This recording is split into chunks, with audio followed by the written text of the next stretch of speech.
It's that time of year again at the ECTOR County Coliseum in Odessa, Texas. Heart of oil country. PBIOS 2025 is here, and we're in the podcast studio.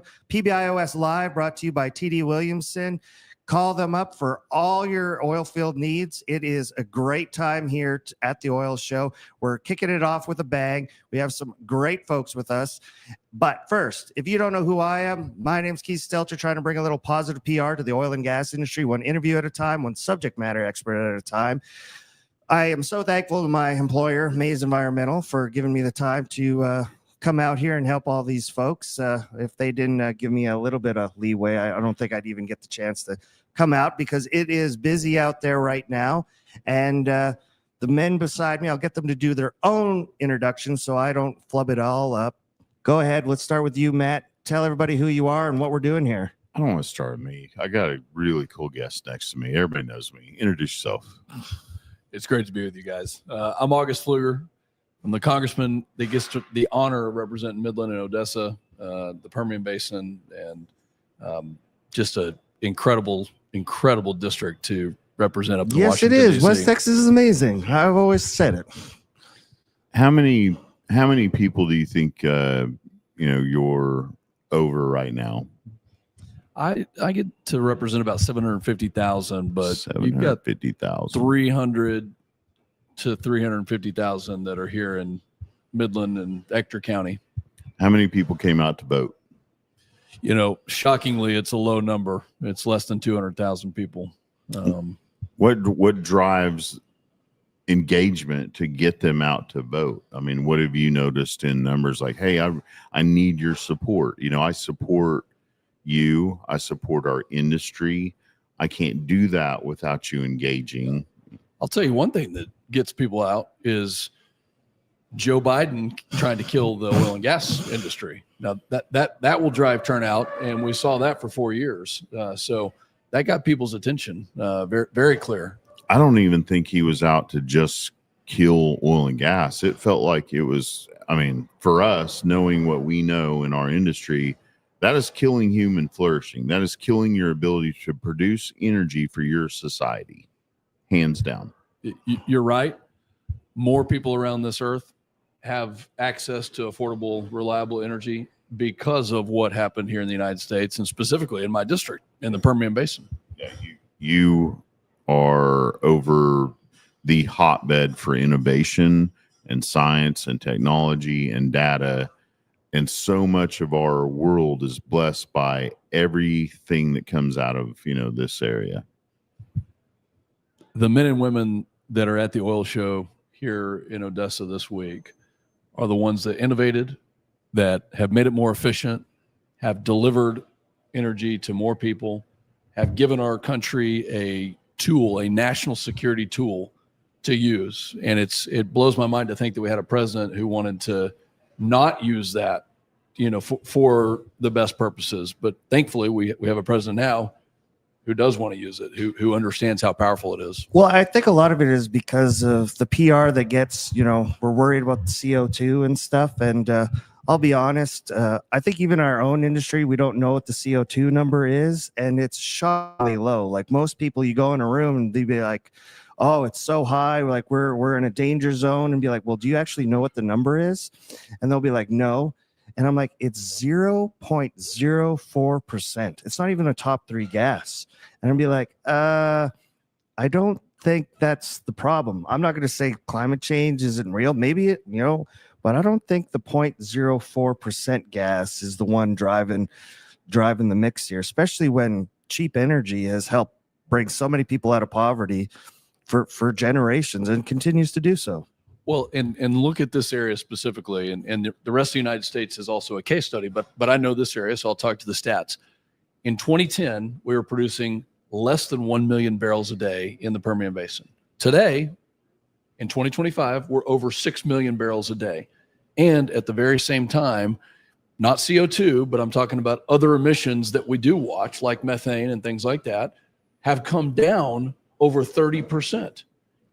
We've increased from 1 million to 6 million barrels, and total emissions have come down. So The radical left side that just, really doesn't understand that they use the oil and gas industry and byproducts every day needs to get on board with the flourishing that we have allowed the rest of the world to enjoy. So something I'm very interested in is, micro or regional or location based usage of our products. So how much of our 5 million barrels are leaving this state versus can we now with the, so, hey, that was the past. Let's chug along. You've got access now to a president that wants to do everything right.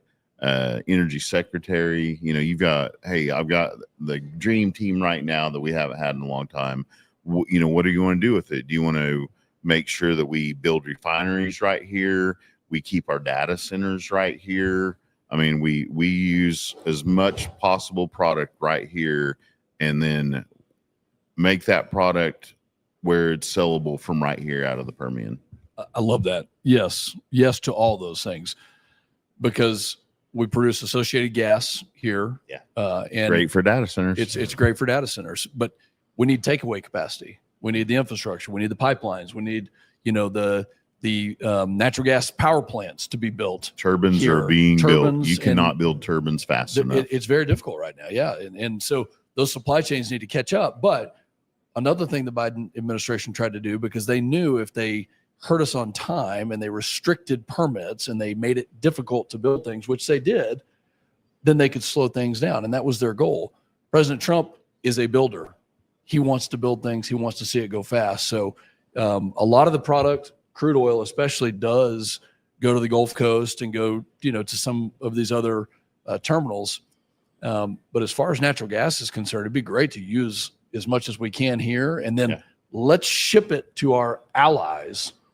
If we're not going to use it, let's ship it to our allies and let them benefit off all of the it. freedom-loving countries in the world having Let's our use LNG. it here and drive down electricity prices. Let's open up Exactly some right. sort of, power plant that utilizes that, because power has come up for a lot of people. And let's be honest, a lot of people are struggling now. Prices have come up over the last administration. They could use the break, and a few people around here could use the jobs. Oil is, pretty low right now. What is the solution? I know the president wants lower oil prices for lower gasoline.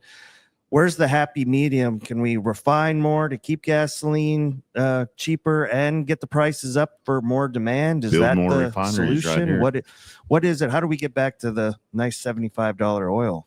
Well, I mean, that band is, as Billy Bob Thornton so eloquently says, between 65 and 85. That's right. That's where we want it. You get sub $3 gasoline at the pump, grocery prices come down, and yet we still produce. Innovation can happen, technology can improve, oil and gas companies will still drill. And with the shale revolution, you have to drill just to stay flat. You have to keep drilling. So, but I think on electricity prices, you hit something really important there. This is what we're seeing. The spike in prices right now is a result of slowing things down and picking unreliable sources of energy, which they did. They picked wind and solar and these other sources. We need natural gas. We gas. need everything. We need nuclear, but they've slowed all those down. And let's get the reliable sources. I'm an oil and gas guy, but I'm not against the other forms of electricity. The population's growing. We need more energy, not less of it.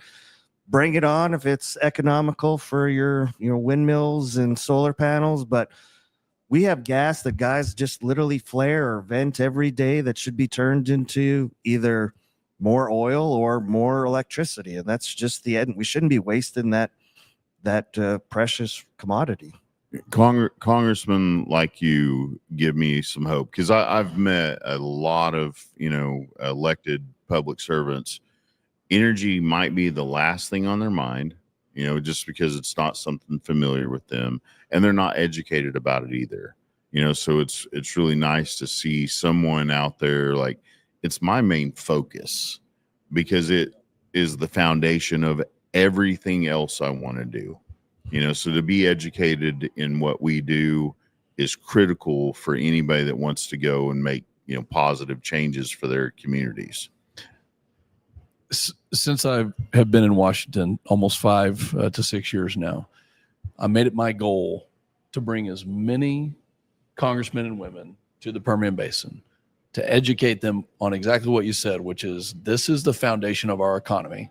We don't have a military without the energy sector. We don't have businesses and a strong economy without the energy sector. And if it's not affordable and reliable, then we're not going to compete worldwide. And I'm proud to say that in the last 5 years, I've done that and educated a lot of people, and they love what we do. Now they know a little bit more about it. They can speak a little bit of the verbiage, and they know what a completion is, and they know the term fracking, how technologically innovative it is and advanced it is. And it's really neat to see, but you're right. This is the foundation for everything we do. As well as water. Like one thing that we kind of forget every day is how much water is produced here. Now, we generally pump it back in the ground, but droughts and aquifers are getting, to be a problem in other parts of the United States. You find an economical way to treat the water here. This now isn't just an energy industry. It is a life-giving industry of growing crops and a million other different things. Water's essential for everybody.